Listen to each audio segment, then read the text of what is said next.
अस्सलाम वालेकुम। तमाम बहनों को, तमाम भाइयों को मेरी तरफ़ से बहुत बहुत सलाम। अल्लाह ताला आप लोगों को सलामत रखे, खुश रहें, आबाद रहें।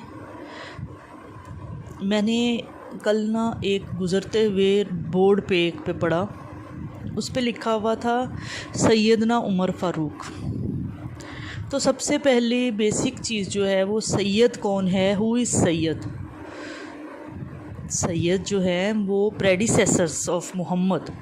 गूगल पे आप सर्च कर लो, आपको किसी बात पे, किसी भी बंदे पे ये नहीं आ रहा कि यकीन कि वो बंदा शिया है, सुन्नी है, अहले हदीस है, कौन है वो, इस चीज़ को भूल जाएं आप लोग गूगल पे सर्च करके देख लो। एक बड़ा प्लेटफॉर्म दिया गया है आपको, आप उस पे सर्च करके देख लो हु इज़ सैयद। तो उस पर मीनिंग आएगा, the meaning of Syed is predecessors of Mohammed. और प्रेडिसेसर्स कौन होते हैं? जो उनके वारसीन होते हैं, जो उनके खून के रिश्ते के होते हैं। उनके चचा के बेटे हो गए, उनके भाई हो गए, खूनी भाई। मुँह बोले रिश्ते को हम प्रेडिसेसर्स नहीं कह सकते। उनके कंपेनियंस जो हैं वो प्रेडिसेसर्स नहीं हैं।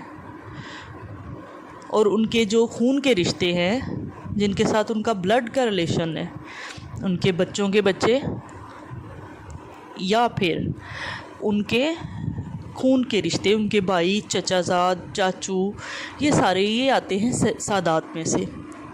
तो किसी भी बंदे को जो उनका कंपेनियन ऑफ मोहम्मद है, जो उनका कंपेनियन था, उनका साथी था, उसको हम लोग कंपेनियन ऑफ मोहम्मद और सहाबा तो कह सकते हैं, लेकिन उनको सैयद नहीं बोला जा सकता।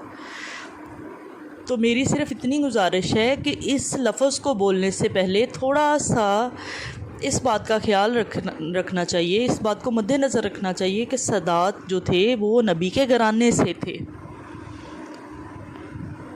आप उनको सहाबा ज़रूर कहो, लेकिन उनको सादात मत बुलाओ। जज़ाकल्लाह। मेरी बात से किसी भी बंदे की या किसी बहन की, किसी भाई की दिल आज़ारी हुई हो तो मैं दिली तौर पे माज़रत करती हूँ, लेकिन मुझे लगा कि मुझे आप लोगों को थोड़ा सा इस बारे में बताना चाहिए। जज़ाकल्लाह। खुश रहें, सलामत रहें। अल्लाह हाफ़िज़।